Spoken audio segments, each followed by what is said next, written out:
ಹಬ್ಬ ಏನಾದರೂ ಬಂದುಬಿಟ್ರೆ ಹಿಂದಿನ ದಿನವೇ ಯೋಚನೆ ಇರುತ್ತೆ ಬೆಳಗ್ಗೆ ಏನು ಮಾಡಬೇಕು ಏನು ಅಂತ. ಸೊ ನಾನು ಬೇಗ ಆಗೋ ಥರ ಸ್ವೀಟ್ ಮತ್ತು ಖಾರ ಪೊಂಗಲ್ ಮಾಡ್ತಾಯಿದ್ದೀನಿ.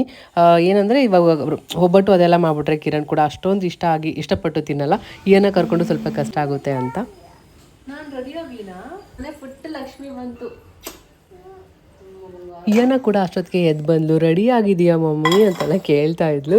ಸೊ ಅವಳಿಗೆ ಕಿರಣ್ ಸ್ನಾನ ಮಾಡಿಸ್ಕೊಂಡು ಕರ್ಕೊಂಬಂದ್ಬಿಡ್ತಾರೆ, ರೆಡಿ ಮಾಡ್ತಾರೆ. ಅಷ್ಟೊತ್ತಿಗೆ ನಾನು ಪೂಜೆದೇನಿದೆ ಅದು ಮತ್ತು ಬ್ರೇಕ್ಫಾಸ್ಟ್ ಎಲ್ಲ ಏನಿದೆ ಎಲ್ಲ ಮಾಡ್ತಾಯಿದ್ದೆ. ನಮ್ಮ ಆಂಟಿ ಇರೋದಕ್ಕೆ ನನಗೆ ಸ್ವಲ್ಪ ಹೆಲ್ಪ್ ಆಯಿತು. ಎಷ್ಟೊಂದು ಹೆಲ್ಪ್ ಮಾಡ್ತಾರೆ ಅವರಿರೋದಕ್ಕೆ. ಈಯನ ಕೂಡ ಅವ್ರ ಜೊತೆ ಎಷ್ಟೊಂದು ಆಟ ಆಡ್ಕೊಂಡಿರ್ತಾರೆ. ಸೊ ಯಾರಾದರೂ ಒಬ್ಬರು ಸ್ವಲ್ಪ ಹೆಲ್ಪ್ ಮಾಡಿದ್ರೆ ಸಾಕು, ಎಷ್ಟೊಂದು ಮೋಟಿವೇಶನ್ ಸಿಕ್ಬಿಡುತ್ತಲ್ಲ, ಇನ್ನೂ ಏನಾದರೂ ಮಾಡಬೇಕಂತೆಲ್ಲ ಅನಿಸುತ್ತೆ.